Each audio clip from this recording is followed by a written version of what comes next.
Hey, welcome back to part 3, everybody. And in part 3 of how RIT dye can affect G.I. Joe skin color, we have Shipwreck. So here is an unaltered factory Shipwreck. I've done nothing other than add a really cool Sigma 6 dog tag to it.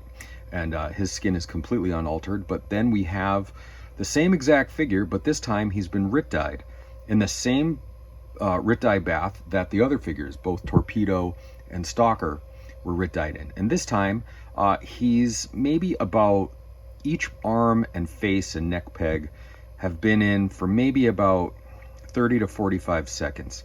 And this achieves that sort of Middle Eastern skin tone. It's an olive to dark complexion, and it completely changes Shipwreck's appearance. Now, I also have some Navy gunnery crew type of things, some boarding team gear on him and stuff like that. He's packing an M60, so that's going to make him look a little bit different as well. But the skin tone is entirely different, and it makes him look like a completely different character.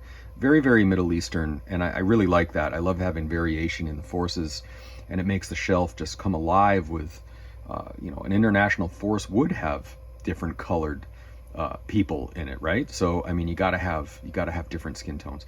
And the great thing about the RIT dye is it just makes the joints, everything, there's no more paint rub, there's no more, it just bonds, it gets into the plastic, there's nothing on the surface. The tattoos just pop right through it. It makes the tattoos look like completely different tattoos because the skin color is entirely the same. You can change them up if you want. I know that there's stuff on eBay where you can do that, and I do have some tattoos that I'm going to change on some people for their forearms. But overall, I just wanted to show you what you can do. So those are 3 different figures: Torpedo, Stalker, and Shipwreck, and 3 different variations. Now you have sort of darker versions of each one that can really add a lot of variety to the shelf. So these will all be featured when I do the G.I. Joe display, the Joe Forces, later this week. I'm just waiting for the final pieces to come in. I am looking for a couple of last minute things before I show the shelf off. So anyways, this is how you do it. Now remember, if you use the RIT dye, you got to boil the water first. You got to add the RIT dye, make the color that you want.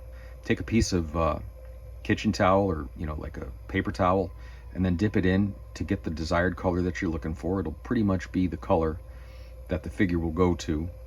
And then what you want to do is maybe just take one hand or something, maybe have an extra hand, see how the plastic reacts to it, see how long it will go, how long will it take to achieve the piece that the color that you want.